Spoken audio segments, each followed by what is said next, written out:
You ready to do this, Stu? I am ready, Spencer. Punch it, Chewie.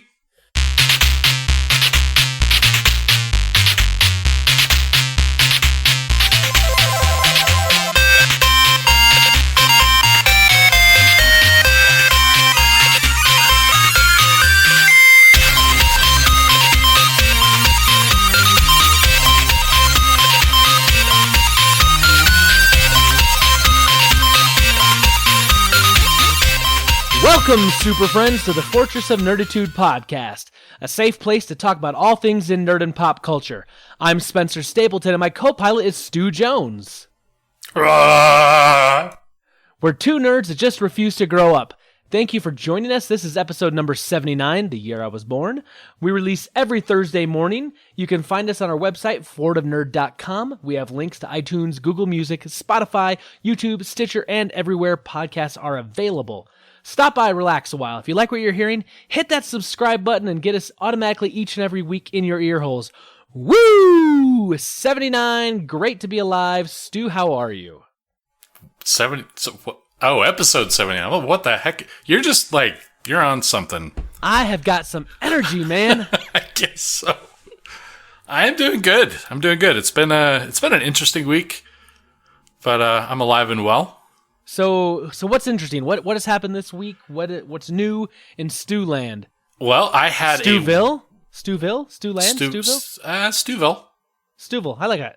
Kind of like Whoville, right? Yeah, Stewville. Horton heard a stew. What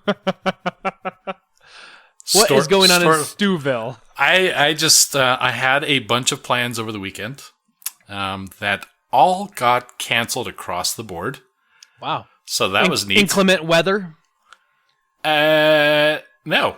Nothing to do with the weather. Yeah. Just weird stuff. One person was sick. I don't know. But so, I ended up... What I actually heard is the problem, Stu, is me. That your Lord of the Rings online addiction got in the way. Do we need to have an intervention yet? Is it that time? Can you wait for like 10 more levels? By the way, I've actually looked into what kind of specs I need to run Lotro just to see how well I could run it. Just, because I may dabble. I'm just saying, I may. It's an older game. It's pretty easy on the specs. I was seeing if I could do it on my laptop even.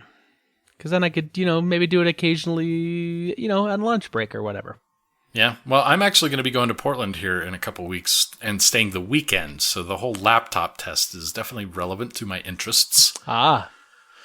But yeah, so I've been spending a lot of time in Lord of the Rings. I did go and see Solo on Sunday morning. I took Morgana with. How did she like it? She liked it. Her favorite so far, just from... she would say one thing, but her reactions... episode 7, that was definitely the one that she reacted to the most. She was repeating lines from the movie. Like, that's the first time I've ever heard her do that, and she was doing that for a couple weeks. Wow. She saw episode 8. She said she liked it, but hasn't said a word of it since. Same with Solo. Though she was getting into the movie while it was going on, so. So, if you could give me a review that's not spoilery at all, and that wouldn't give anything away, what would you say about the movie? Wow, that much.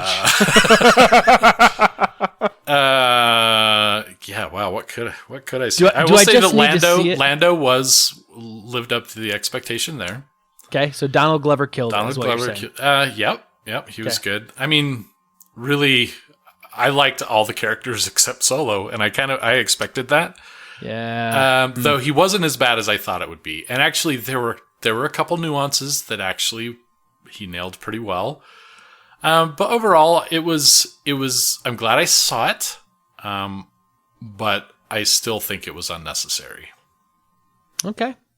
Well, I'm going to go see it, I think, this upcoming weekend, so we'll have to definitely talk after the fact. I might go see it again just to kind of get the stuff I may have missed, though really I don't think there's anything I missed. Okay. So, yeah, I mean, it was good enough. Better than I thought it would be, so that's something. But otherwise, yeah, I'm just getting prepared for work to kind of ramp up. Today was a crazy day at work because like Tuesdays after a Monday holiday are like cramming a Monday and Tuesday into one day. Oh, yes. So like all the meetings kind of overlap and nobody can attend one meeting. Everyone else is expecting something else and just, ugh. But I don't think my workday was nearly as stressful as maybe some of your workdays have been. I like that you said days because deliberate. That's appropriate. So let's back up half a second and let's just put it this way. I'm backing it up. Back that thing up. After the podcast released last week, which was like right before Memorial Day, I was able to go to the Fallen Patriot ride that my club puts on, and we did that. We had somewhere between 250 to 300 bikes show up for the ride. Ooh, man. So it was a really good turnout. I don't know the final numbers on how much money we raised yet because that money's still kind of coming in. We got some sponsors that are still getting checks in and whatnot. And so we really kind of won't know.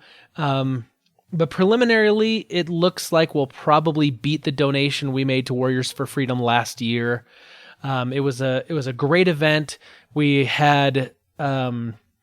I'm trying to think. HM2 Fleet Marine Derek Jump from Warriors for Freedom come out and speak to us and talked about the whole Remember the 22 campaign that, it's estimated that every day 22 veterans commit suicide. And so the Warriors for Freedom really work to help veterans that are struggling with PTSD and other issues. To try to get that number down, let's reverse that number some, and so he came out, which was great to see him again. Yeah, he's come out the last few years. Just a really, really, really good opportunity to remember what Memorial Day is truly about, and to celebrate that in a good way. So that was like the really good part of my weekend. However, that was sandwiched in between like 60 hours of work, and. Between Thursday and yesterday? Yes. Between Friday. Well, including all day Friday. So it was like crazy, crazy, crazy amounts of work. We literally took two companies' IT infrastructures and made them one.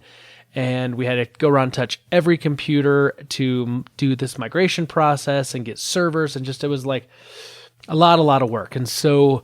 I did not see my wife or kids essentially for about 4 days straight, even though I was sleeping in the same house as them. So they got a relaxing Memorial Day weekend. Well, not really, because, so how last week I was a little loopy and I had a cough, which... Yeah, I mentioned that, I think. Yeah, which I tried to edit most of that out, but I don't think I could get all of it. Charlie got the cough that I had and the cold that I had. So while I'm at work and I'm working my tail off, big shout out, a big acknowledgement to my wonderful wife who basically had all these plans to do all these fun things with the boys and like make a big weekend out of it, knowing that I wasn't going to be there. She still wanted to do something for the boys. She had to deal with a sick 5-year-old who would like be okay for a minute and then whining for no reason the next minute and sick again and spiking a fever. And she dealt with that. Speaking of fiver. Exactly. She dealt with that all weekend long. And so like I just really, really appreciate her and all her efforts she did.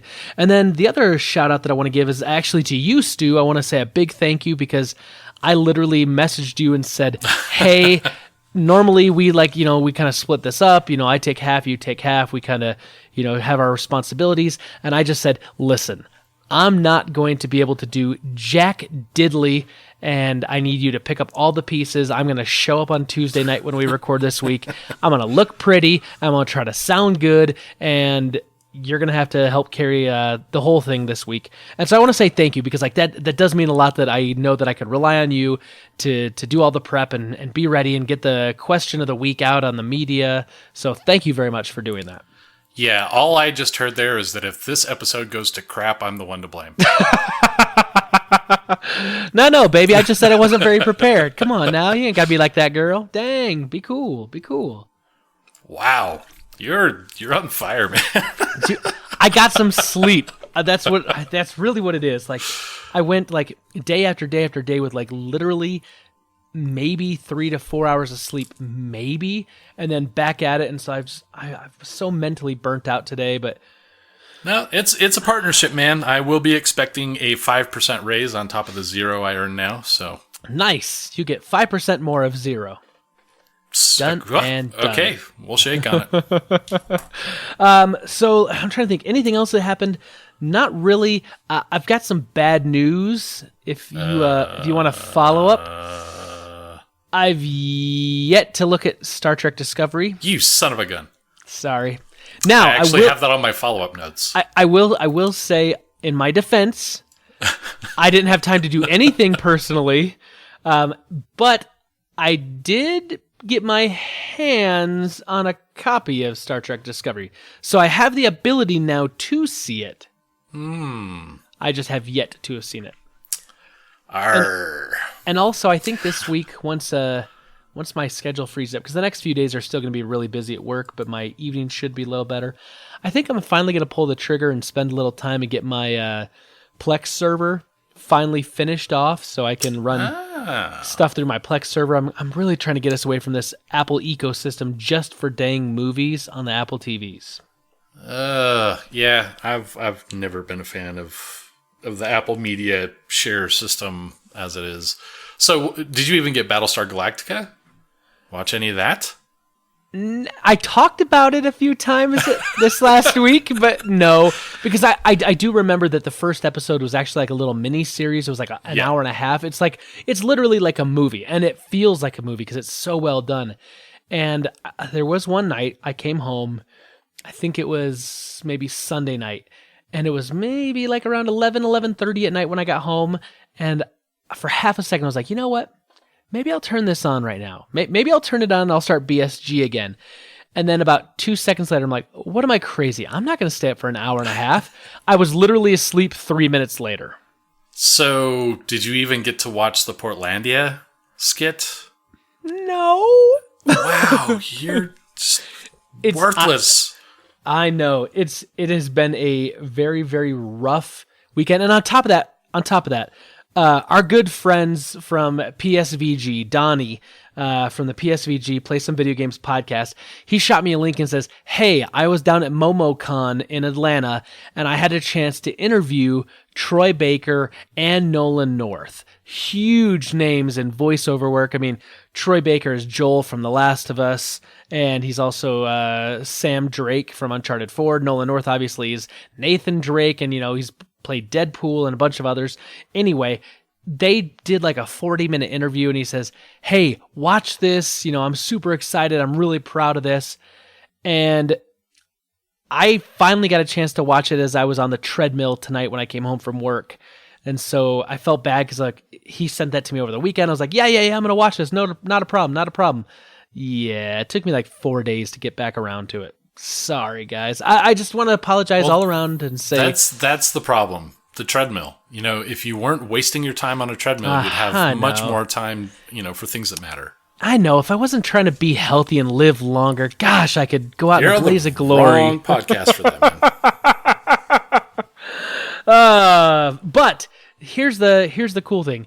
I talked to some of these guys that are out from the corporate client over the weekend, and I had this great conversation about Star Wars with one of them. So much that it went on for almost a 2-hour conversation as we were working. And so I think I've got us a guest lined up that we can pull the trigger on at some point in the future and have on to talk about some Star Wars stuff or Dungeons and Dragons or a whole bunch of other stuff that he falls in line with. The podcast. Yeah, pretty much. Yeah. I'm sure one of these days I'll be in the middle of a flight home when you need to record, and you've got a guest host lined up. I mean, It's going to happen one of these times, I'm sure. I'm actually going to be in Portland from the 7th through the 11th. So we may either need to record on a Tuesday or we may need to think about a guest host. I'm just saying. Well, the 7th is a Monday. Of June? Of June. No, wait, that's May. Hold on. Hold on, I can math. Oh, the 7th. Sorry, I'll be the 8th sorry, it's the 8th through the 11th. Okay, so that's the exact same weekend I'm going to be in Nashville for MTTG 300, for Married to the Games 300 celebration. And I won't be flying back until like super, super late on the 11th. So we're going to have to record on the 12th. Problem solved. Just no way around it. We're both gone that weekend. Yeah, I mean, we could have had this conversation offline, but, we really want the super friends to be savvy to how this really works, the details we have to put into things. Pay no attention to that man behind the curtain. Yeah, The Wizard of Oz was, in fact, Deadpool. Dang it. By the way, I really want to go see that again. You want to see Deadpool again? I do. I would rather see Deadpool 2 again before I would see Solo again. Okay. Good to know. Good to know. Yeah. So, what say you? Shall we adjourn to the Rebel Intelligence? Do we have enough Bothans? Let's kill some more! Woohoo! I always have to let you know, many Bothans died to bring us this information. Rest in peace, you Bothans.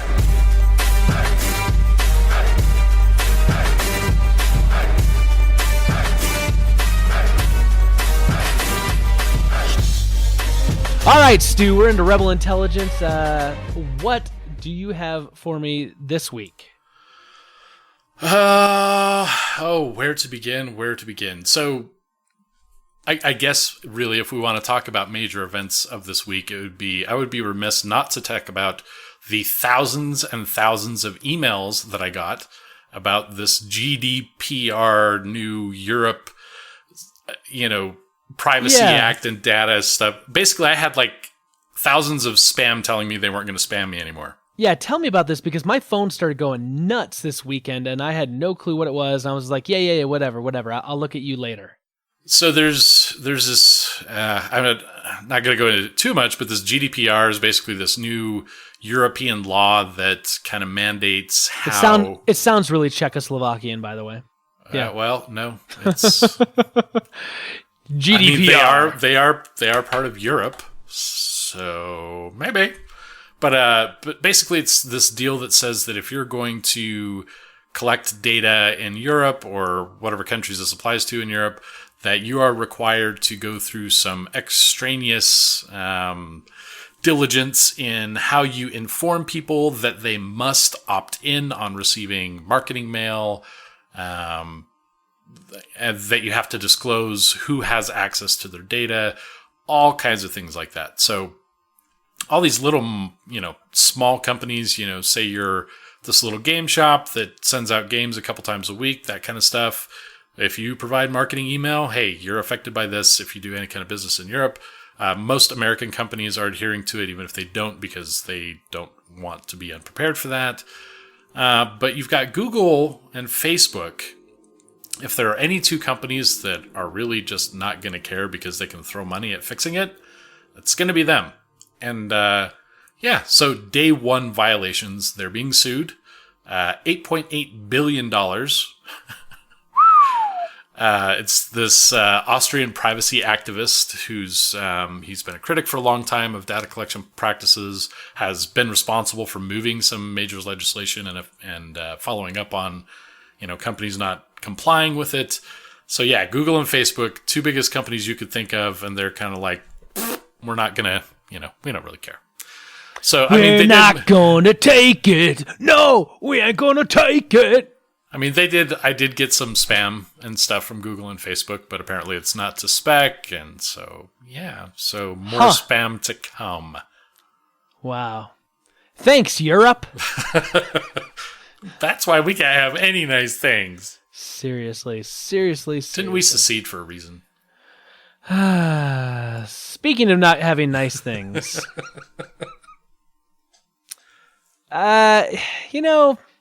We talked about Roseanne a little while ago.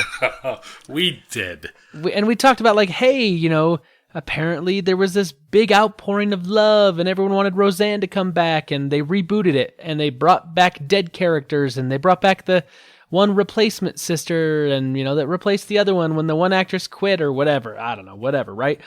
It hit big numbers. We talked about that. So a thing happened Roseanne, which we know to be a comedian, and she has often, let's say, crossed the line with. She's an outspoken person. She's very outspoken, but she crosses the line, and I think in the name of comedy at times. When you remember, like years and years and years ago, she was asked to sing at a World Series game, and she sang, and she can't sing worth a lick. And then at the very end, she scratched herself like a man would, and then spit. And everyone said she was spitting on the national anthem. Well, she was trying to lampoon, some of the baseball players. However, it was a poor taste, not really done well, and she got a lot of hate for it. So some comedians and comedians will play with this line. They'll do things in the name of comedy, and they can get people to laugh, even if it's dirty, even if it's wrong, even if it's a taboo subject, you shouldn't take it necessarily all at face value because they're making a joke or trying to make a joke. However, in today's culture, there is a line, and it's become more defined and more clear lately. Going after people based on their racial traits, based on their intelligence, some of these things can be no-nos. And apparently Roseanne went after a Donald Trump critic, and she compared this woman to something like if the Muslim Brotherhood and Planet of the Apes had a baby, this would be her, which is extremely racist and extremely offensive. And here's what happened. She tries to take it back. She tries to delete the tweet. Come on. If you're on Twitter for a second, it's picked up. Yeah, it's picked up, right? It's there. People are going to see it. She tries to apologize. She tried to say, hey, I did this in bad taste. Well, ABC has canceled her series because they're going to fire her, obviously, because ABC is owned by Disney, and Disney does not abide things like this. They do not. They are not the dude. They do not abide. And how can you go on with a series based on this one main lead actress without that lead actress? Yeah. So they had to. They axed it, and other of the actors and the showrunners and people have come out against her and said, I'm not going to do this. Her representation that represents her in Hollywood have dropped her as well. This is one of those things where, you know how when you were a kid or like a teenager, sometimes you just pop off the mouth. That's been a long time. It was a long time ago, but I remember sometimes I would pop off of the mouth and I would say something in a moment of anger without really thinking. And I remember my father always saying, like, you need to be careful what you say, even in moments of anger, because there will be real world consequences. This is one of those instances. There's real world consequences. She is going to lose out on money. Her career is going to take a huge it's over. Ding. I mean, how do you come back from that? So we live in the age of perfect information. Everybody knows everything at all times. We have this soapbox for comments where everyone can say anything because you've got the world watching and listening. That has its place, I guess, and many people become popular from that. But the end side of that is that you say something like she did, it's immediate, it's swift. Everyone's going to act. Nobody can afford not to. Disney is not going to sit on its laurels and investigate. Nope. Not look into it. Maybe try to take remedial action. You're done. And we've seen that like this last year, especially. So many people. Most of it's around like sexual harassment, that kind of stuff. But we now live in a culture that's shaped by your career being made or broke in an instant. Yep. For permanently. I mean, you don't see many people that had careers before last year anymore. Yeah, it's one of those things where, like, Disney did the right thing. Absolutely, they did the right thing. You can't have someone like that spouting their personal beliefs so strongly, so racist, so abrasive, and then justify, like, well, we don't agree with this, but this person's making us millions of dollars, so we're going to do... No, they can't. They did the right thing. I applaud them for doing the right thing. For someone like her, I hope that I hope that she finds a way to see the error of her ways and that she makes amends, but not because it's the thing to do to try to repair a career, but because she truly offended people, because she truly offended the person she was insulting. That's my hope. I don't know whether that's going to happen or not, but I can only hope.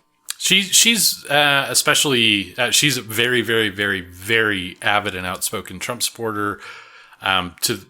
Which is fine. Your political bent is your political bent, whatever that may be. But the actions of some of the people involved are definitely notorious at this point.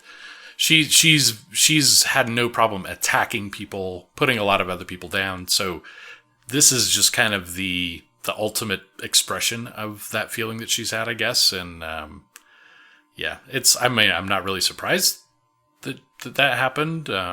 Saddened. Yeah. Saddened though. Yeah. But so ends that chapter. Yep. There's not, and by the way, there was going to be another season. Yeah, there was. No more. No. I wonder, so are they currently airing episodes, do you know? I'm wondering if they're pulling those. I don't know. I tried looking for that information, and I didn't see anything that I found, at least. It said we're immediately pulling all episodes, so I don't know if they're going to finish airing a few or done. If Disney were smart, they would just pull them all together. But, rerun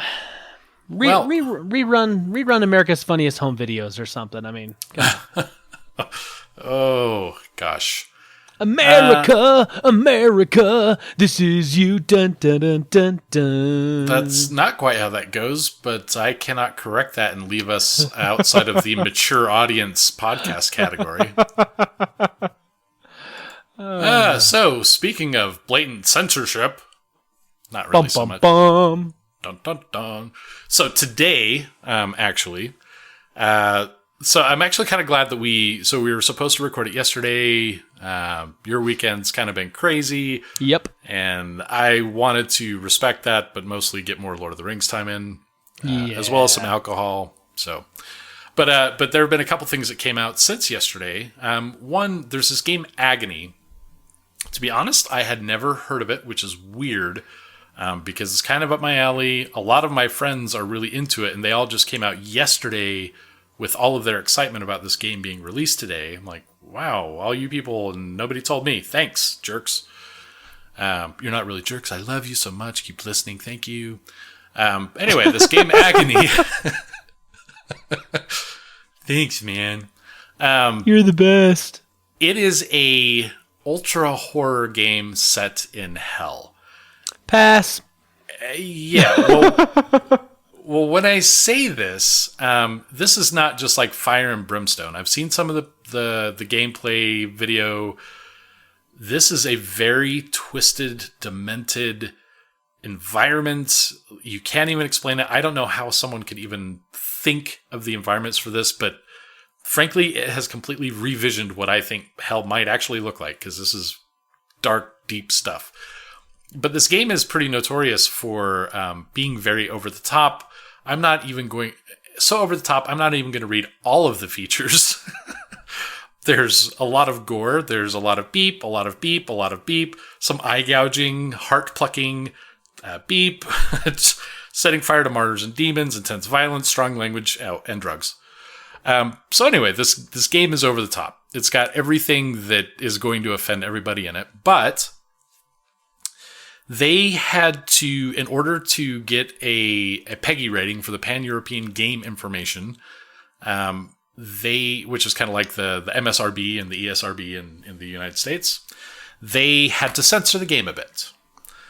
So as much as they actually include in this game, they had to tone it down a little bit. Fine. That's toned down? That is toned. Yes, that is toned down. All the list that's on there is after the cuts.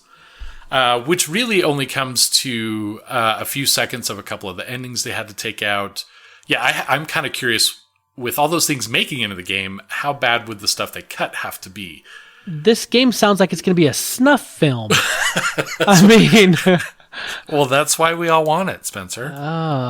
So they were going to give a uncensored patch. They were going to release the game censored as it is and then put in a patch. However, like at the last minute, they said, you know what? we actually have determined that we are going to be sued if we release that patch. It's going to offend too many people.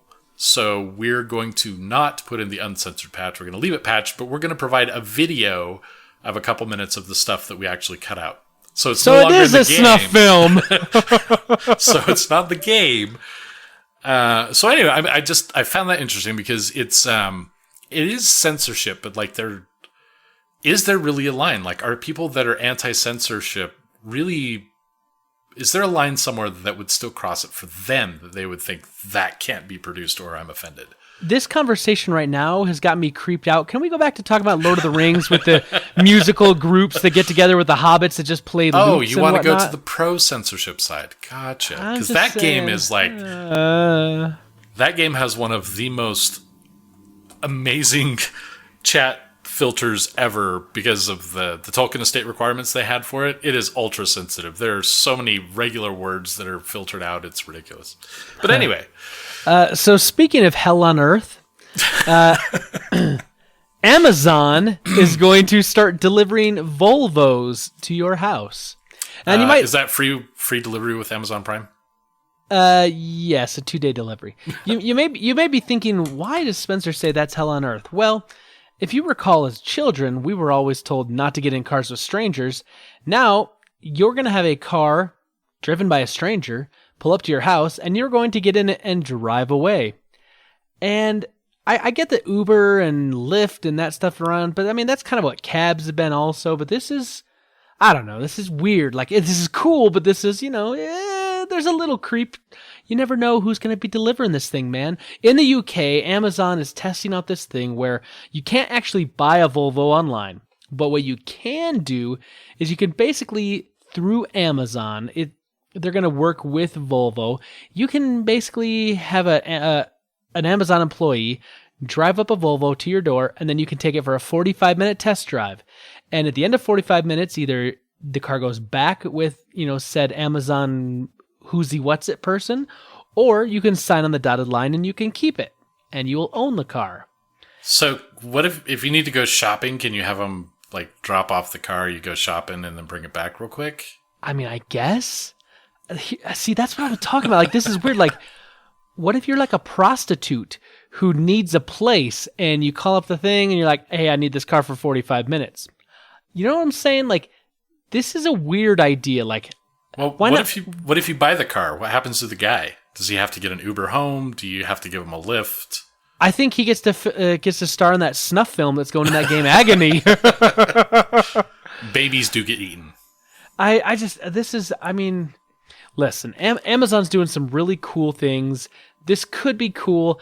I just look at him like, this seems a little out of the norm, maybe a little unique. I don't know. I don't know that's going to catch on. Costco is a big thing here, and you can buy cars from Costco. You can buy cruises. It's crazy the things that you can get connected with Costco, and this is just kind of the online manifestation of that, right? I mean, I guess, but I'm a traditionalist. Call me xenophobic when it comes to cars. I want to go to the car lot. I want to be bothered by a salesman that I have to shoo away. I want to get pulled into a meeting that takes 4 hours in order to sign a deal. And I want the manager to have to come in and haggle with me. And then I want to storm away pissed off and then go to another lot and do it again. Don't forget, get harassed about the extended warranty. Oh, gosh. Do you want the tow package with that? I'm like, it's a Kia Rio. Really? Tow package? Seriously? Oh, man, you got to get the sway bar. It's great for stability. Yeah. I don't know. Like, undercoating. This is interesting. I'm more of a fan of like the 2-hour delivery that Amazon does in certain areas. We can like certain items like groceries and whatnot, they'll come and drop it off to your door. The quadcopter, kind of the drones dropping stuff off. Like, I'm more online with this, but like the whole car thing just seems, like not up my alley. Maybe hell on earth was a little bit of an overstatement, but I delivered jelly beans to my door, sure, but a car? You're such a curmudgeon. I know. Get off my lawn! Get off my lawn. That was my Clint Eastwood, by the way. That was Batman. No, my Batman's... Get off my lawn! Okay, same thing, faster. Got it. Tell me where the drugs are! Oh, Clint Eastwood as Batman. Ooh. That could be good. So, tell me, do I have one battering left or 20? Well, punk, do you feel lucky?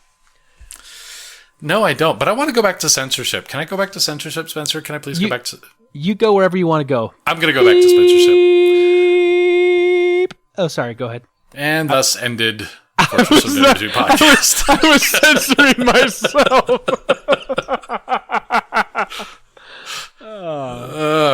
Okay, so in other nudes. In other nudes, what kind of show is this? Sorry, I was looking at Agony again. No, so on Steam, our favorite PC portal for all kinds of weird and adult-related games, there's a game called Active Shooter. Uh-oh. The premise of this game is that it's a dynamic SWAT simulator. Uh-oh. Where you can be the shooter, a SWAT team member trying to neutralize them, or a civilian. So this can take place in a school. Their trailer depicts a player running down schoolhalls through classrooms, killing people indiscriminately until a SWAT team shows up. So I kind of get what the appeal of this might be for the vigilante, freedom in-game feeling kind of stuff if you're the SWAT team. But you could be the civilian, right? You can be the guy running through there doing all the murdering, and so people are surprisingly up in arms about this. So here's the thing, like, for years and years and years, there has been politicians, there's been parent groups that have tried to say, like, you know, video games promote violence. Sure. For a long time. However, like... So let's literally give them the ammunition to make that case. Yeah. Why do that? First of all. Second of all, we should never, ever, ever glorify this phenomenon that's been happening more and more often with these dumb teenagers that think that they need to become famous and this is the way to do it, and that they can't solve their problems with words, and so that they've got to go and indiscriminately kill people or seek out, like, the whole thing just drives me nuts. I mean, it's a real mental health issue. We got a real problem. Why would we glorify it by making a video game that's like, hey, you want to learn how to be more effective in killing your classmates? Not cool. Not cool. So, developer response to all the hate. First of all, this game does not promote any sort of violence, especially any sort of mass shooting. Really? Really? The title of the game is called Active Shooter. You can be the shooter. How does that not... Oh my. I got Spencer riled up. Seriously. So I am actually very anti-censorship. I think that if you're an adult or if you're a child in a controlled environment where your parents, if they're being responsible, have evaluated this for you, whatever the case may be, that what you should want, or what you should be able to view or play games with, whatever, is really kind of your business, and no one has a right to kind of intrude on that. But there is certainly a line, and that line for me is where you perpetuate the problem with violence in such a way that you're really kind of tearing down just the moral compass that should be involved with anybody who's playing that game. It's so. Anyway, they said that they're going to potentially change that. They haven't made a final decision on that yet. That's because there's backlash. That's why they're saying that now. Yeah. My hope, I mean, I'm with you. Like, I'm not a big fan of censorship, but in this case, man, I hope Steam pulls that down and does not let it go. It's just, I don't even know what Steam's doing these days. There's some things that Steam is very quick to ban a developer for and take it down. Like if they misrepresent one still, like how they have all these preview stills of the game, right? Right. If any of those, so they came out a little while ago and basically said that if any of those are not actually in the release version of the game when it's released, we're going to take the game down. And if you continue to, to violate this, we're going to permanently ban the developer, that kind of stuff. And they have been like firm on that crap, and they will take games down without a moment's notice. But something like this, and they're just kind of like, we're just supplying the game. We didn't make it. So. Yeah, well, let's hope that gets taken down. Yeah. All right. So I'm not the biggest Godzilla fan. I've seen Gojira. I've seen some of the movies, but I think like the last Godzilla movie I saw was like in 2000, 2001. It had Matthew Broderick. It had the Puff Daddy song set to Led Zeppelin's Kashmir. That was the last one I saw, but I know that there has been another Godzilla movie, and there's been a Kong movie, and now there's going to be a Godzilla King of Monsters. I know Steve and I talked about this a long time ago, that they were talking about putting a Godzilla and Kong together in a movie. Apparently that's going to happen, and they're saying that it's going to release next May 2019. Stu, are you a Godzilla, like King Kong kind of guy? Does the kind of like the old school kind of Universal monster kind of thing do that for you? It does it for me.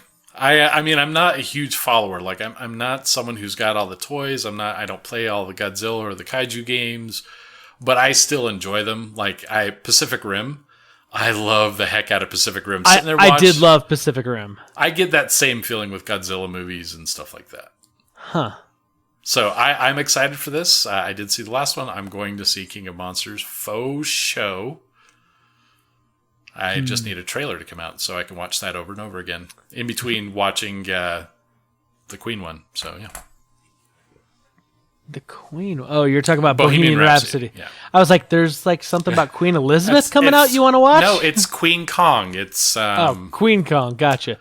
It's the Social Justice Warriors 1. We got Queen Kong now. So I was going to say it's King Kong's wife, like Pac-Man and Miss Pac-Man, but sure, whatever. She can do whatever she wants to do. You eat those dots, Miss Pac-Man. You eat those dots. Right. Yeah, so next year. So you'll have to let me know how that is next year, because I'm dragging. You're going to movie pass it. I'm going to movie pass it. We'll sit in opposite corners of the theater, because those will be the only 2 seats available. No, there'll be plenty of seats. No. Okay. Well, we'll have to take a look then. But I'm still stuck on censorship, Spencer. Okay. Well, what else do you have for me that's uncensored for the podcast? Well, mermaids being banned from public swimming pools. Okay, let's talk censorship.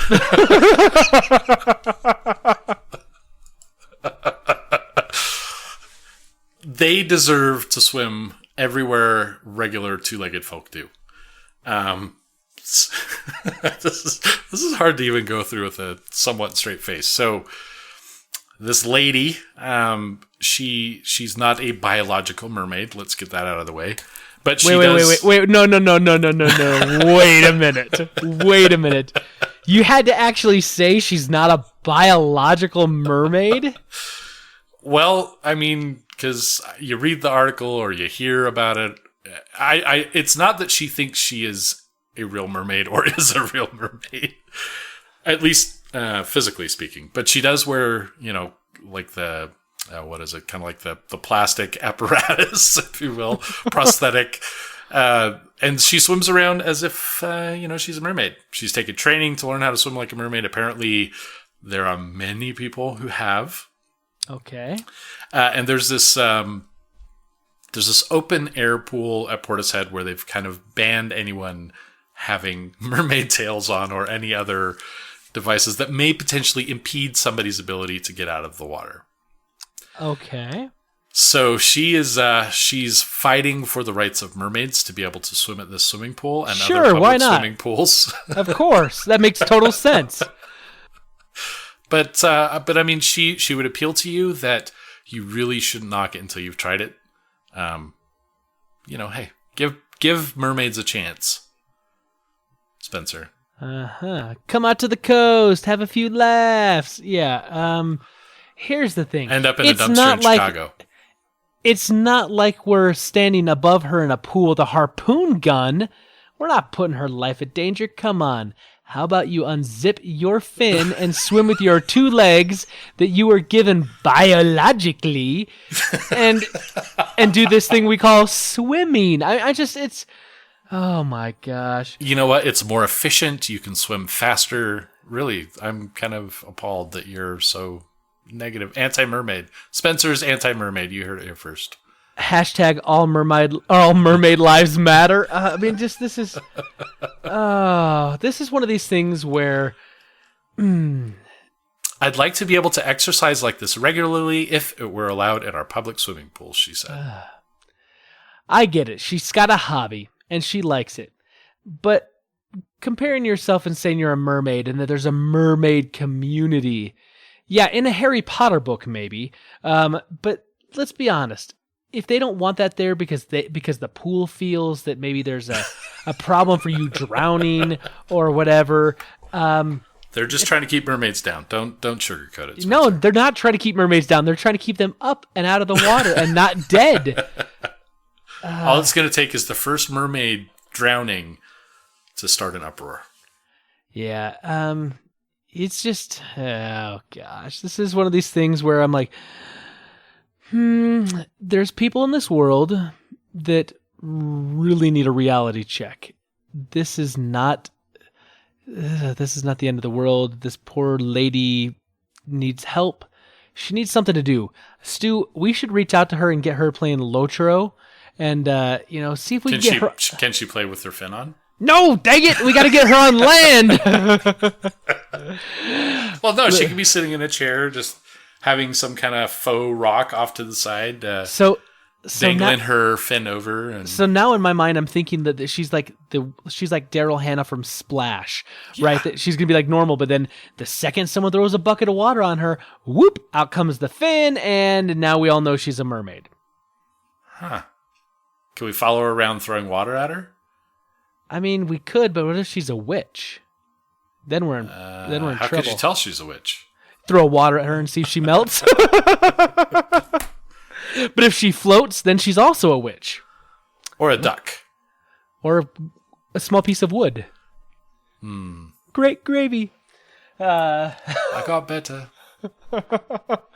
Okay, well, I don't know how to swim past that one and get to the last thing I had, but let's try to transition in a way that makes absolutely no sense possible. Star Wars does not feature mermaids, or that I recall. On what was the planet? No, there's no planet. We're moving on. But there's 10 upcoming movies, and you never know if a mermaid may show up in one of these 10 upcoming movies. So it's actually 9 now. It is 9 now. The list keeps going down. So Solo just debuted, so it's 9. Now, we know that there's the Solo movie, and we know there's episode 9. Those are pretty easy. Now, you also have to remember that there has been in talk for a while now that they're going to do a Boba Fett spin-off movie. Yeah. How do you feel about the idea of a James Mangold-directed Boba Fett movie? I think that Twitter couldn't have kept that silent long enough for us to pretend like that was a first-time reveal. Right. I'm excited. I'm excited too, because one of the reasons I loved Rogue One was it was a story set in the Star Wars universe, but it was not with big established characters. I mean, yes, you see Grand Moff Tarkin in there, yes, you see Darth Vader, and yes, you see Princess Leia. However, they're not super, super big characters in it. It's Director Krennic, it's Jyn Erso. I mean, those are the big characters. And it's a unique story as well.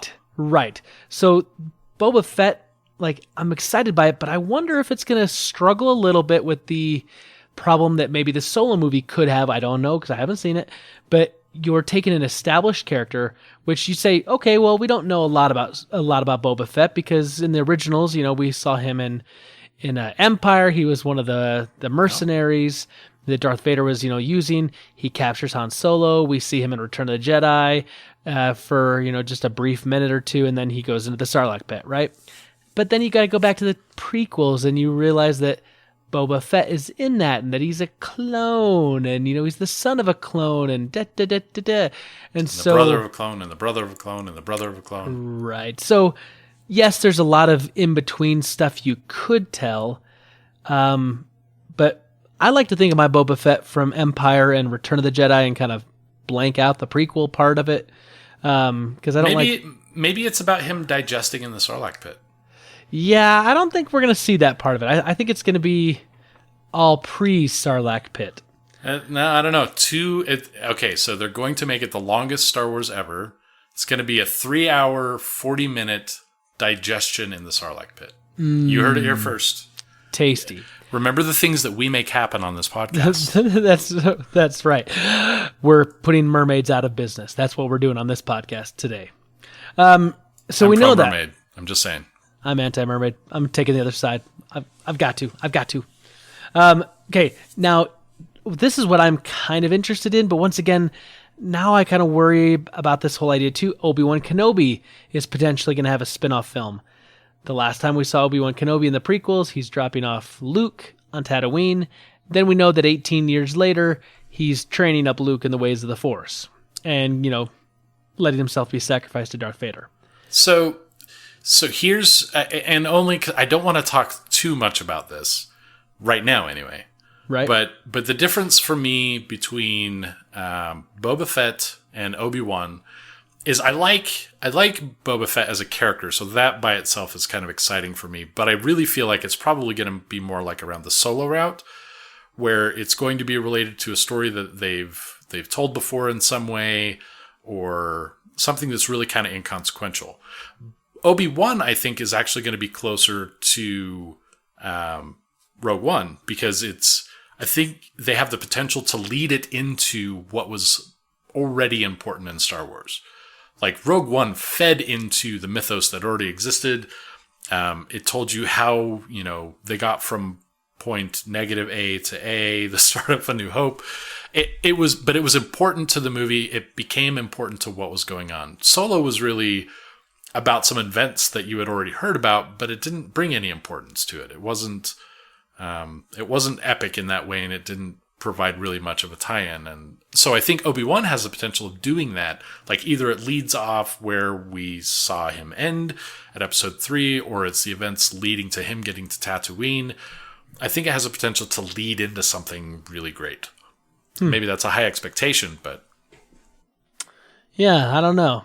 What I do know, though, is that Rian Johnson, the director of The Last Jedi, has been given the helm to do 3 Star Wars movies, a trilogy that will not be focused on the Skywalker saga, that are not going to be part of the 9 movies, right? Here's my hope. This is my hope. This is the fanboy in me. That he goes to an island somewhere and stops making movies? Or stops him milking animals on film. Sure, whatever. But what I want to see is the video game Knights of the Old Republic and Knights of the Old Republic 2 put on film. Go back 4,000 years in time, so you can still have Jedi and you can still have Sith. You can still have a world that would be established, that we would recognize things, and that there would be things that would make it a Star Wars film, but it's completely different. It's way, way, way, way back in the Old Republic time. And so you could get away from a lot of the tropes that we're kind of caught in now with the kind of the current stuff. There wouldn't be this the Force is kind of barely there. We're barely surviving. No. Go back in time when you got a balanced dark side and light side. That was a great story in that game. That's what I want to see. It could be Star Wars ping pong, and if anyone else were directing it, I would love it out the gate. But I am so disillusioned with Rian Johnson that I don't want to see him touch Star Wars again. Well, see, that's the thing too. I was thinking about this. I'm not that big of a fan of what he did in The Last Jedi. However, if he wasn't taking an established character or established characters that are beloved and trying to find a way to pick up the pieces from what another director did and find his own way and was able to tell his own story, that could be completely different. Because a lot of my criticisms to me felt like the way he treated Luke Skywalker in that movie, the ridiculous, Superman force pull that Leia does, and then some of the other storytelling that I felt like they kind of had to fit in there because they were trying to fit within this established, this is where we need this to be for the next one. He may be okay with his own. I think even if it stood alone, some of the problems I had with Last Jedi just had to do with the overall direction of the film, the way things were disjointed. It really turned me off to what was going on, which is sad because I thought that Last Jedi was, with my expectations and what I saw with trailers, which understood that's a very limited medium to get a feel for something, but that's its job. Right. I thought this was going to be my favorite Star Wars movie ever. And boy, was I let down. Yeah. Well, there are going to be 2 other Star Wars movies that are going to be made or directed by the showrunners David Benioff and D.B. Weiss from Game of Thrones. So I don't know much about that, but I mean, they've been killing it with the Game of Thrones stuff, and I feel like storytelling wise that they're pretty good. So that could be interesting. Be wary if the movie leads into any wedding scenes. Yes. Nope. Hey, the good news is that they could have that at any point in the Star Wars universe because much like Game of Thrones and Rogue One, everybody dies. True. Spoilers. Yeah. Anyway, that's the last thing I had in Rebel Intelligence. Just we got Star Wars movies coming out the wazoo in the next few years. And my wazoo is anxious and ready. Yeah. So last week we talked about our top 10 military-inspired media, video games, movies, books, TV, whatever. And we asked the Super Friends, what's your top 3? And we got some responses, so let's start over with the email like we always do. The email. And then we'll start with Peter Christensen.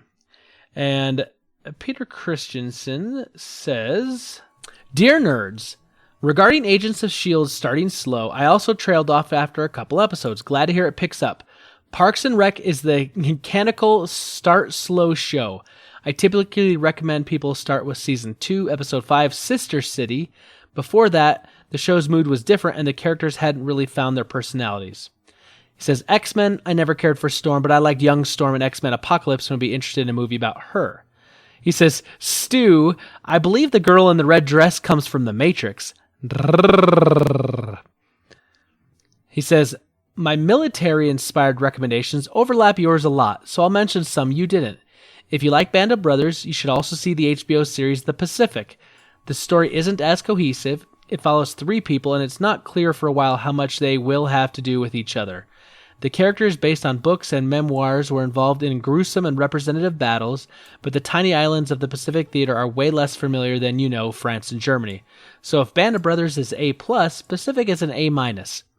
I thought I'd give it more of a B+, but that's okay. Minor things.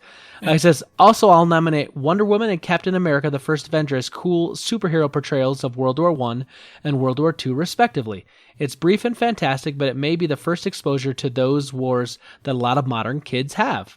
That's a good point.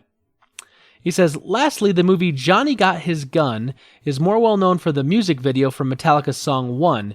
It's an anti-war movie adaptation of a book by the same name, about a soldier who loses his sight, hearing, mouth and speech, arms and legs.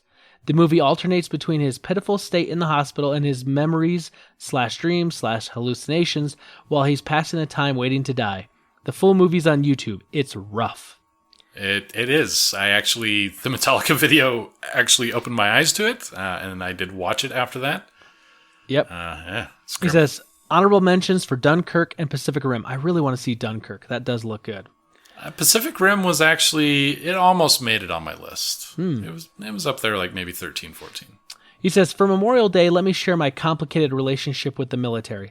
My family has nothing to do with the military. My grandfathers both were in World War II, but so were everyone's grandfathers. But my wife's family has generations of Army service. I've not served in the armed forces or reserve, and I recognize that war is necessary, but it takes an incredible toll on all participants. That is why I watch shows like Band of Brothers, The Pacific, Johnny Got His Gun, All Quiet on the Western Front, etc. I can enjoy how awesome Transformers and Top Gun make it look, but I don't get to ignore the painful side effects. Thank you to everyone who paid that price. Cheers, Peter Christensen. Yeah, it's true. I mean, while Top Gun glories and glorifies, naval combat, it's not all, singing in bars and, sitting in flight school. Right. Yeah. I mean, I don't know. I think there are plenty of movies that that do a good job of illustrating how unglorified it truly is. I mean, Saving Private Ryan, very high on both of our lists. Right. There's nothing happy-go-lucky about that movie. No. Except the tear-jerk ending kind of thing. But right. But that's just kind of the prize at the end of the movie. But yeah, I mean, that movie is tells you nothing but horror stories that are based very closely into reality. And Yep. Let's go over to Facebook. Let's go over to Facebook. Caleb Albers. By the way, when I saw Caleb this weekend, he was wearing a Hulk t-shirt and a Spider-Man hat, just so you know. And I did give him a fist bump for you, Stu. See? The things that we make happen. It's everywhere. He says, so I gotta say, great time seeing you this weekend, Krypton. Also, I really liked this episode. The contrast between you two was super noticeable. That's because I was drunk on NyQuil. He says, I noticed that a good portion of Krypton's, a civilian, top 10 were things that did or could actually happen, while Stu's, a veteran, were mainly set in the fantasy of some kind. I wonder if that has to do with the fact that Stu served.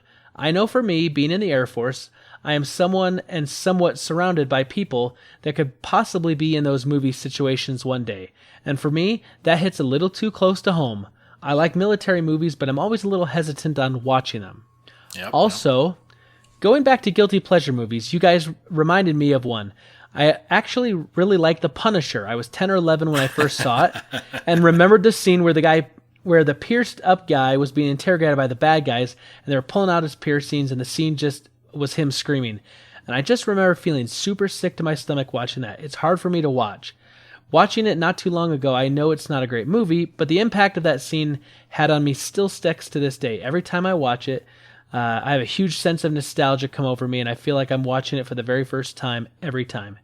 Getting into my top 3, I'd have to go with 3, Sands of Iwo Jima, 2, Fury, and 1, the Saints and Soldiers trilogy. So I have seen number 3 several times. My stepdad, he loved that movie and Bridge over River Kwai. Bridge over the River Kwai, yeah. So yeah, those were part of my childhood growing up. And I think honestly, I'm just now thinking about this for the very first time, that may actually have something to do with my aversion to watching like typical military movies. Because I did not want to watch those when I was a kid, and it was just like horrifying. And I'm talking like 5, 6, 7, 8 years old. So I don't know. Maybe that's kind of a root of that as well. Interesting. It really was good seeing Caleb, and I got to hang out with him, and we talked a little bit for a few minutes here and there, but I was pretty busy. But it was nice seeing him once again. Let's go over to Twitter. Burn at Dantes_Belmont says, enjoying the Odyssey 1 book series from at Tenhawk. All hail the Black Navy and Commodore Weston. # hoist the colors. And my favorite military-inspired series of all time is Band of Brothers. There's something about that series. Watching the HBO marathon today. # Memorial Day 18.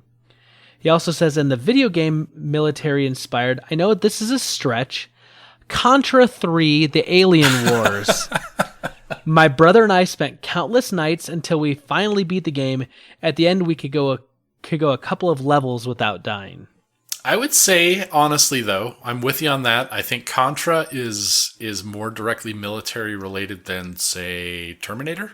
So, okay. Just saying. I used to know by heart the ending of the Contra, the first game. It's like, congratulations, you've defeated the vile Red Falcon and saved the universe. Consider yourself a hero. Something along those lines. Oh, boy. Bear the Hairless at Chad Fackler 1. # superfan, # superfriend, my friend. He's always out there like tweeting. People say, I need podcast recommendations. And Chad Fackler always recommends us. Good on you, Chad. You're amazing. He says, games, Battlefield, Bad Company 1 and 2, or GRAW. are probably my favorite, followed by COD 4, Call of Duty 4, Modern Warfare. In movies, probably We Were Soldiers with Saving Private Ryan is a close second. Books, the Mitch Rapp series, First Blood, and Starship Troopers. Books, not movies, he says.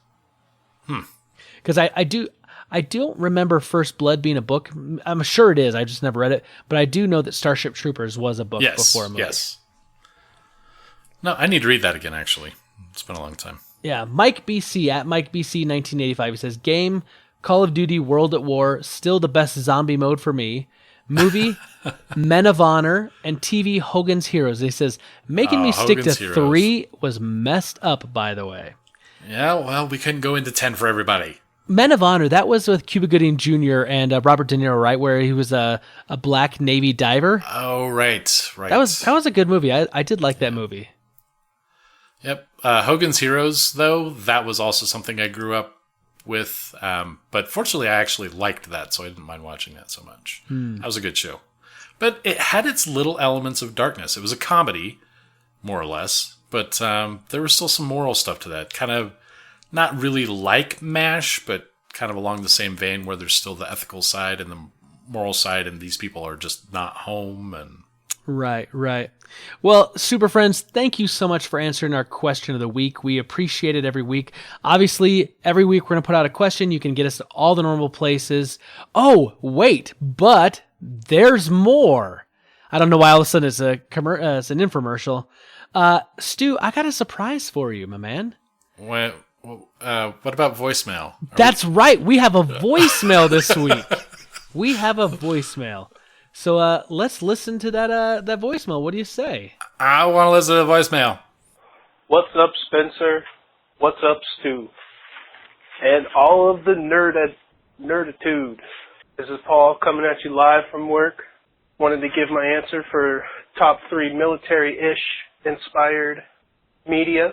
I'm going to go with Enemy Mine because I love that movie. The 2 opposite species fighting over resources. One of each species land on a planet, and they have to learn to work together to survive. Love that movie. My number 2, I'm going to go Full Metal Jacket, which I'm really surprised that y'all didn't say. Probably not a top 10. And as for my third one, I'm going to go with a video game. I'm going to go Star Wars Republic Commando. It was probably the first game that I played that was a first-person shooter that was all about the clone troopers. I really liked the way that game played. You use Delta Squad as a tool, and you take out a bunch of bugs and separatist droids, and spoilers, they die at the end. Anyway, that's my top 3 media, military-ish media. Thanks, guys. Keep up the good work. Else time. Paul Calico coming in with the voicemail. Republic Troopers. That was a bad A game.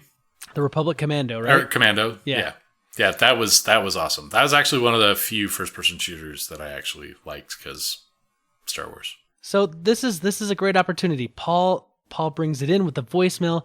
Remember, like I said, you can always get us at the email fortofnerd@gmail.com. You can get us at the Twitter, which is @fortofnerd. You can get us on Facebook, which is facebook.com/fortofnerd. But you can be cool, like Paul this week, and you can call in the number, and that's 801-477-7687 with the answer to the upcoming question, which we'll talk about at the end of the podcast, and you can leave a voicemail. That's the only way to really get yourself on the show, because we read the emails, we read the tweets. You provide your voice to the voicemail. Bingo. So, Stu, how can the Super Friends help us out this week? Directing Last Jedi better than Rian Johnson. Ooh, sick burn. Sorry. No. You know what? Better than that, though, they can go to iTunes. They can give us a 5-star rating. The ratings really do truly matter. The way that they seed that thing requires 5-star ratings. If it's anything less than a 5-star, they don't want to hear it. So give us a 5-star rating on iTunes. Leave us some comments if you like. But that would be very helpful to the show. Get us reaching more viewers and viewers. They don't want to watch the icon while they're listening to this. Let's be real. Get us more listeners. We're a podcast. I've got a face for radio. And I've got a face for something. Okay, Stu. So this is your show. You came up with this idea. It is my show. So you tell us. Well, you tell us what we're going to talk about. What do you want to discuss? What was on your mind this week that you said, "Aha! This is the Fortress of Nerditude topic." Well, so seeing Solo, and actually when I started thinking about this, it was before I had seen Solo, and I started thinking about why I cared about Solo, what else I cared about. I think Star Wars is probably one of the few universal topics that I think most, if not all of our listeners can identify with one way or another, no matter which ones you like, which ones you don't. So it was kind of an easy go-to for me. But one of the big things with this is kind of figuring out why it is that everyone is so absolutely crazy about Star Wars beyond just the anthology films. You know, we have the original trilogy, we've got the prequels, we've got the sequels now, but Star Wars is so much bigger than that. And I think despite the success of books, despite the success of movies, Rogue One was like the first real opportunity for us to see the power of what the fan base is really capable of embracing. I mean, it wasn't as high rated as the other movies, but it definitely could not be ignored how successful Rogue One was. And Rogue One got people talking about Star Wars. Yep. Like I still, as much, 7 is still my favorite. I have not had nearly as many conversations about Episode 7 as I had about Rogue One. People who had never seen Star Wars movies had seen Rogue One. It wasn't embracing Jedi as much, and it was a gritty war film. And I think that spoke to so many more people than Star Wars typically gets to. So that kind of got me thinking about all this. The ancillary stuff to the Star Wars, what used to be called the Expanded Universe. Yeah, the old EU. The old EU, and we're not talking about the European Union, folks. Nope. So what I want to kind of go into is, like, I want to talk about stuff beyond the trilogies. And I mean, Solo kind of plays into that. I can't really talk about Solo much without spoiling it. You haven't seen it yet. Nope. We've talked about Rogue One. But I think what gets me is, like, you kind of already brought it in with that would have been like a perfect segue if we weren't doing the email and the Twitter and everything else, to just go from like those upcoming Star Wars movies and to kind of lead into this. We're talking about a Boba Fett movie coming out, an Obi-Wan movie coming out, things that are not Skywalker. Right. That would be a better way to put this, because I want to talk about Rogue One and I want to talk about EU, but everything outside the trilogies is really what's on my mind. So, you've read some of the books, yes? I've read quite a lot of the books, actually. Right. So you're embedded in the expanded universe then. Was it an extension of Star Wars? Was it something different? Were there certain characters you identified with more? So to me, the old expanded universe was definitely an extension of Star Wars. You got to remember that 1983, in my childhood, was the last time a Star Wars movie was in theaters. You know, Return of the Jedi, and then it was like, boop, nothing. And I remember... Right. For all intents and purposes, the movies were over forever, right? Right, yeah. Because at the time, George Lucas said he wasn't going to make any more. Right. Even though he previously said that he had the idea to do 9 of them. And then he said, nope. Just kidding. This is just it. Yeah. His revisionist history gets a little murky. Just watch A New Hope, all 8 versions of it, to get an idea of that. Right, exactly.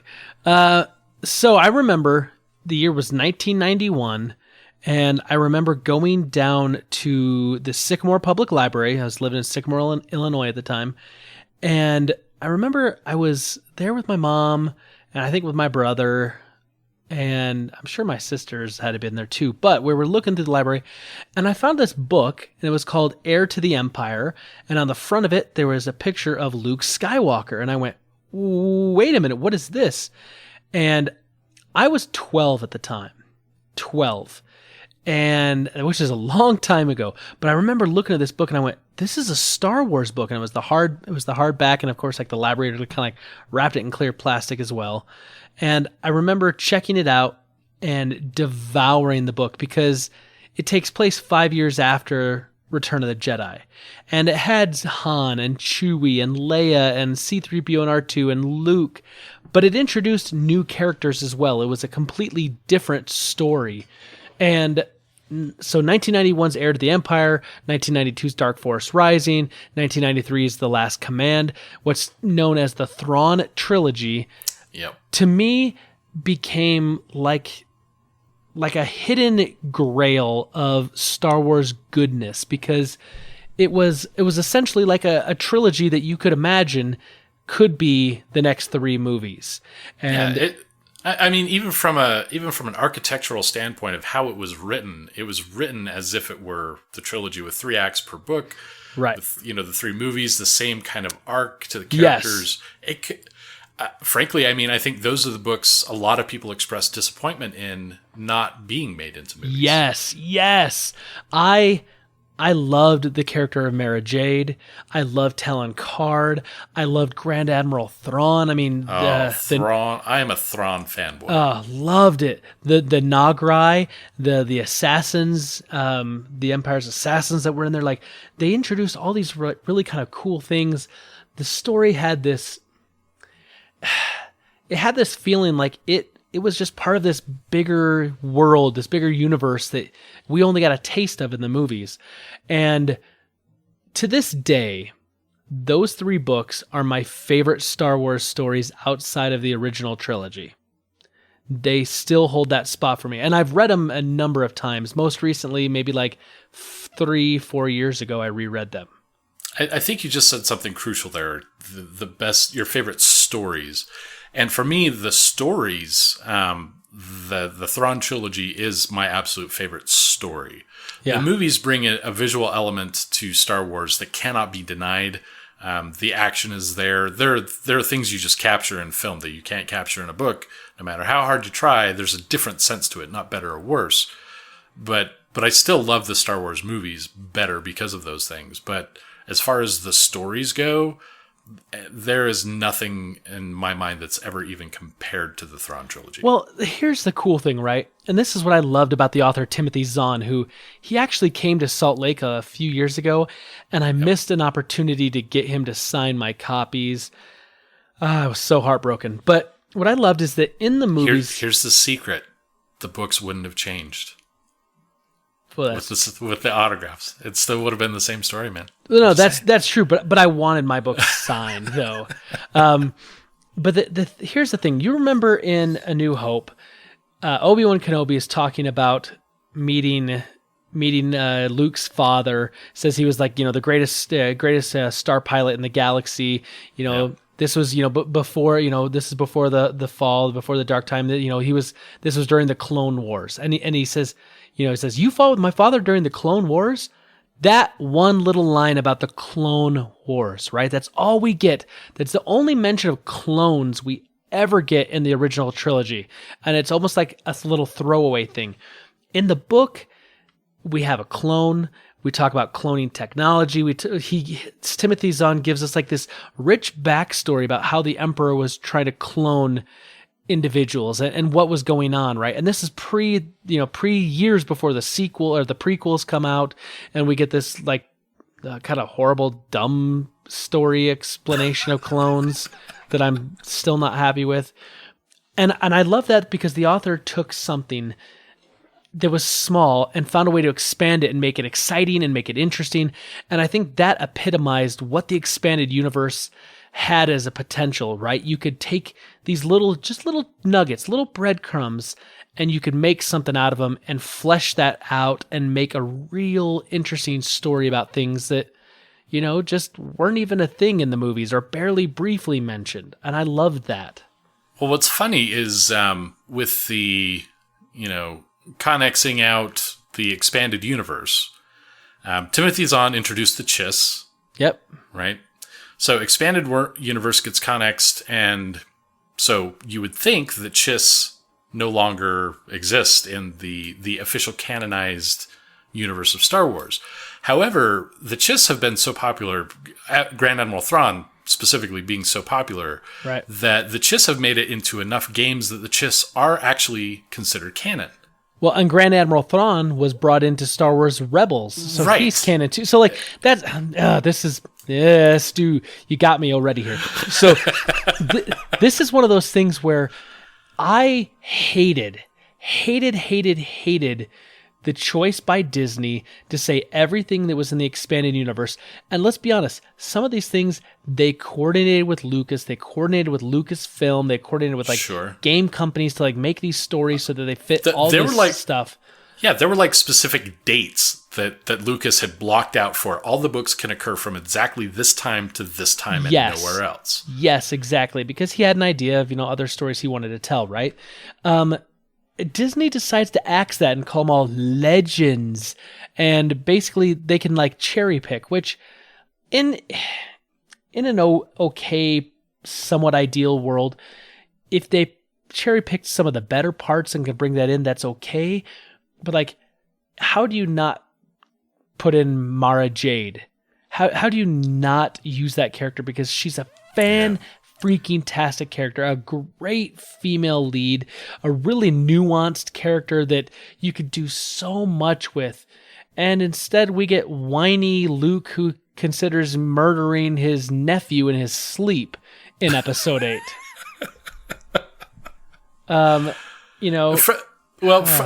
From a business perspective though, let's look at the devil's advocacy there for Disney. So Disney pays $4 billion right for the Star Wars properties. Yep. They want to maximize what they can do with Star Wars. They want to have the freedom to write whatever Star Wars movies they want, to be able to maximize both the profit as well as the Disney family flavor of Star Wars to really expand the brand. If they leave Expanded Universe intact, they are then limiting themselves to what they can do in a very, very major way, because they have to do all the research. And I know they've got, people, Lucasfilm, that are already prepared with those answers, right? Right. But they're very limited in what they can do. And if they have an idea for a story that contradicts something that's in the Expanded Universe to them cannot trump that. And so they either carte blanche across the board, everything for Expanded Universe is now Legends, or they have to paint themselves into a corner and limit what they're able to do. From a business perspective, I think they did absolutely the right thing. I think it has unfortunate consequences. And I love the Expanded Universe as well, and I love the potential that the Expanded Universe brought to the table. I think it could have been handled a lot better, but they had to do something with that. They had to handle the Expanded Universe in some way, and I think this may have been the hard pill to swallow, but I think it would have been better than any other alternatives they would have come up with. I mean, that makes sense. But I'm only going to give that explanation once, because I am wounded by the Expanded Universe culling as well. I know. There were so many good stories out there, and things like, honestly, if they would have taken the Thrawn trilogy and just put that on film and made that the next one, even though they'd have to do some time jump stuff in order to kind of make it work, I would have forgiven it. I would have forgiven it, and I would have been much more on board with that than a remake of Episode 4, and then whiny Luke in Episode 8. I loved Force Awakens, though. No, Don't take away my Force Awakens. It was a good movie. Don't get me wrong. I really liked it too. But if you had Heir to the Empire instead of that, and you'd never seen that, and it was a continuation of the same stories, but introduces Mara Jade and Talon Card, and you've got Grand Admiral Thrawn, and then Jorah Seaboth, and all the other stuff that's going to go on. Like you said, that book series was made to feel like a movie, the movie series, because it was 3 acts and the way the books were written. I mean, it was tailor-made to be made into movies. I really do believe that. Yeah, it was. So one of my other favorites, I'm trying to remember the name of it, but basically it was an anthology of stories that all take place in the Mos Eisley Cantina. Yeah, I think it's called Tales from the Mos Eisley Cantina. Might have. Well, I'm not sure, but they were Tales from the Mos Eisley Cantina. So To the that would make Googles. sense. But I think that was it. But you've read those? I know you've read those. What am I even talking about? Yes. Why am I even asking that question? So in that, there are all these really unique stories that all center around the one single moment in time. No blasters, no blasters. Yep. That's like the only line that's shared throughout all of them. So you have this one point in time that kind of spreads out all these stories, and you can kind of hook to A New Hope in that one specific scene, and still have them be all very unique stories with different characters. And I love that approach to the storytelling that was taken by the various authors. But yeah, it's just the potential to do so many different things, and to have different writing styles and different authors take different approaches, and not have it be, just pushed into one rote by Mr. Lucas. Right. So Tales from the Mos Eisley Cantina was actually like the anthology. It was that one. It was Tales from Jabba's Palace and Tales from the Bounty Hunters. And I think both of those as well had one hook as well. But I remember that no blasters. Yep. So like I really liked that. Here's another one I really, really liked, and it actually spun other stuff off it. They did a book series called Rogue Squadron. Oh, yes. And Rogue Squadron was really good because the main character was Wedge Antilles at the beginning of that series. And the star of all the Final Fantasy games. Right. Luke would appear. Luke would appear kind of throughout because he was a member of Rogue Squadron, although usually he was kind of mentioned as being like, off doing the Jedi thing, because, there was other books where he was training Jedi in the new Jedi Academy and, the Jedi school stuff. But they ended up getting a character in Rogue Squadron called Corran Horn, who ended up kind of becoming like this kind of brash, kind of cocky pilot, but he also found out he was Force sensitive, and they ended up spinning off a book called I, Jedi about him. And it was a very unique book because it was actually written in first person perspective from Corran Horn's perspective. I have not read that. It's really, really good. Basically, this story is about like his wife gets kidnapped, and he's having to decide like, how to try to track her down or go into Luke and get trained by a Jedi master. And then, so he decides to kind of do that so he can like use his Force abilities. It's really kind of a cool, but like that spun out of like the Rogue Squadron books. And I like the Rogue Squadron books because while it was a Star Wars story that kind of crisscrossed and intersected some of the main characters from time to time, Wedge Antilles was never a main character. He was always like a member of Rogue Squadron, but in this, like it just focused on like their group and what they did, and it was kind of a whole like different little wing of the Star Wars universe, and I loved it. It was great. It was exciting. It was fun, and they had some really interesting stories that they told. Well, it's funny. When I was a kid, I had the Star Wars storybook. One of the first books I read, myself. I'm very young at the time, and there were stills from the movie in pages on that. One of the stills was of a scene with Luke standing with Wedge in the hangar bay. And it's like, and so I see the movie, I'm like, this isn't there. And that's like one of my first Star Wars memories is this omission of this character that was not in the movie. I'm like, what the heck? So yeah, I always had this love for anything that came up with Wedge, and so I was glad to see finally that they had the deleted scenes and all that good stuff, because that finally brought closure to me. Right, yeah.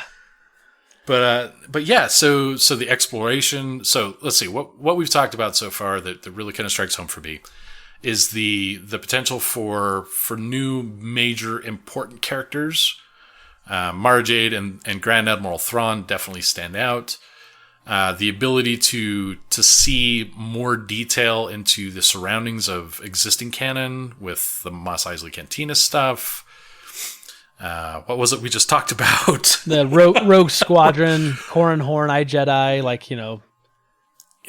Yeah, so to the Wedge Antilles thing, to explore existing characters that we know in far greater detail, and even some of the books that featured the main characters, just like the Han Solo one, where you find out how Chewbacca ended up coming into having the life debt to Han Solo.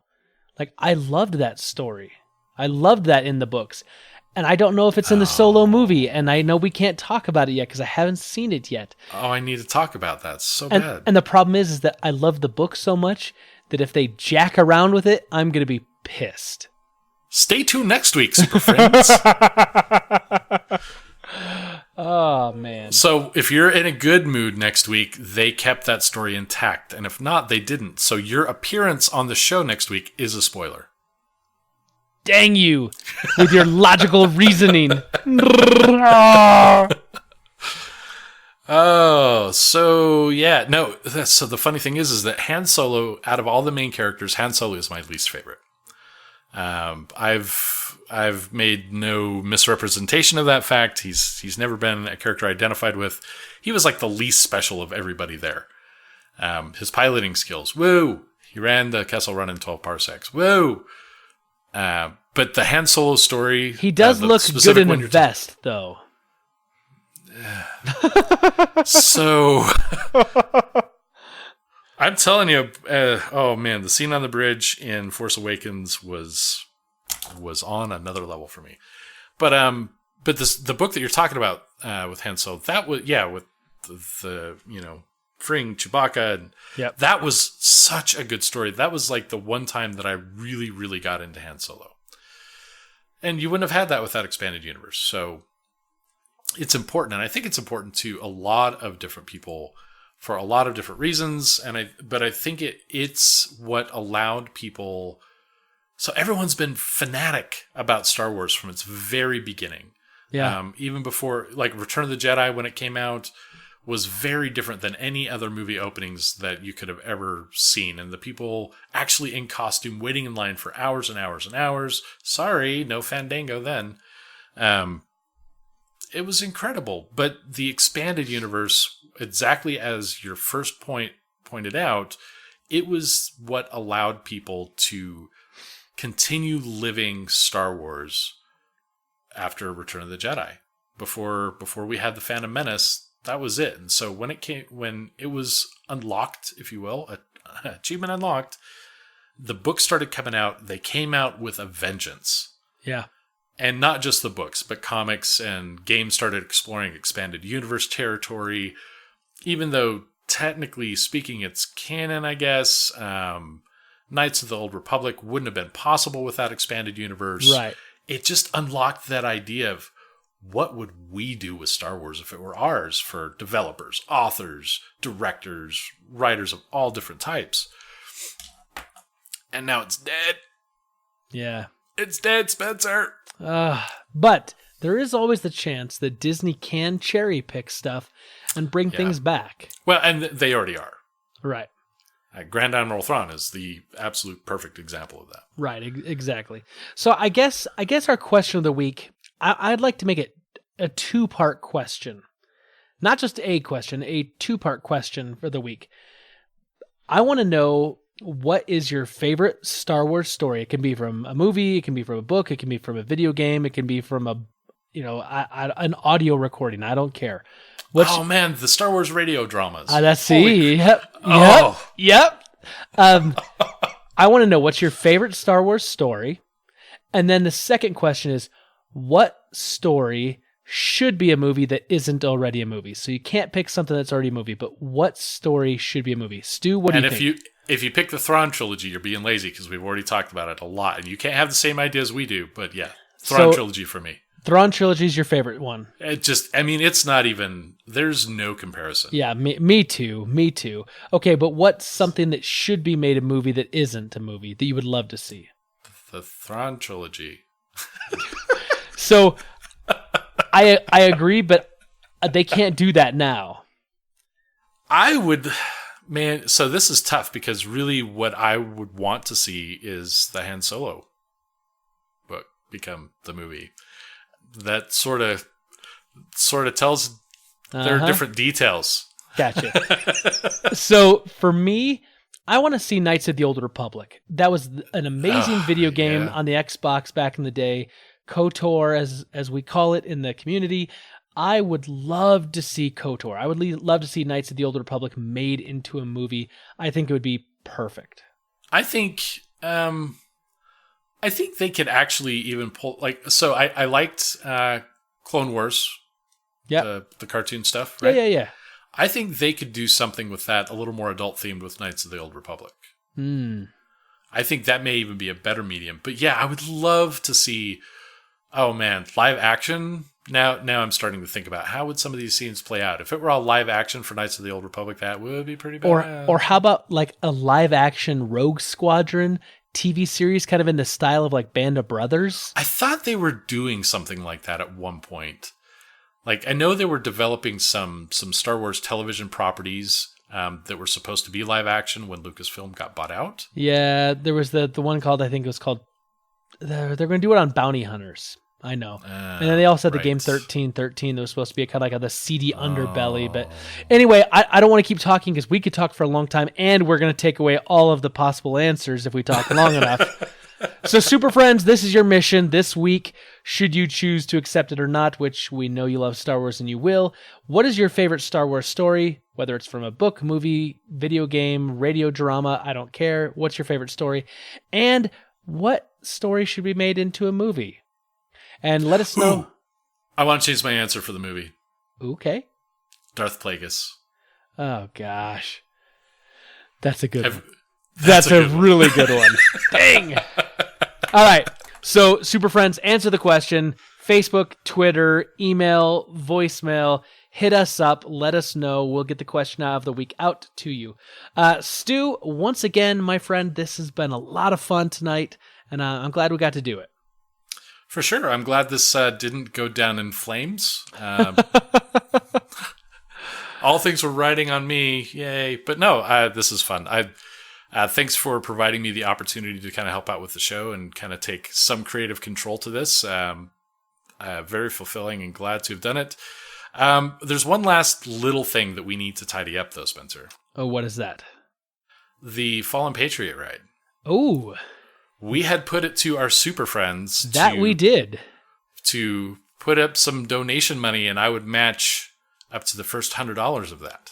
Yes. And I need to put my money where my mouth is because we had some donations, Spencer. We did have some donations. So I'm on the website. Okay. I've put in my credit card information. I'm ready to hit submit. What's the number I'm putting in there? $1,768. Okay, that's going to bounce, and that's not going to make anybody happy. No, we ended up getting some donations, and we ended up getting $76 donated for the Fallen Patriot ride. Which let me be perfectly clear. Thank you for every single cent. That money's going to go to a good place. Yes, I appreciate it, and I know Warriors for Freedom appreciates it. $76 and click. Boom. 76 more trombones just played their way into helping out vets. Thank you, everybody, for pushing on that. I saw so much good stuff. I saw one really horrible thing about Memorial Day, but I saw a lot of good stuff. I love everyone, even if you don't donate, the people that liked the tweets, the people that retweeted it, even getting exposure to something as amazing as this is fantastic. And I'm very happy to have helped as well. Thanks, everyone, for making me put my money where my mouth is. Now I need to go buy $24 in Oreos. Double stuff or regular? Oh, double stuff forever. Ooh, yeah. Oh, I will say, Cherry Cola Oreos, the flavor's kind of but they've got the Pop Rocks. Eating an Oreo with it fizzing like soda is amazing. So, really? Yeah. I'll take your word for that. All right, Super Friends, wherever you may be out there, we hope that you had a great Memorial Day, and we hope to see you again next week. May the Force be with you. Always.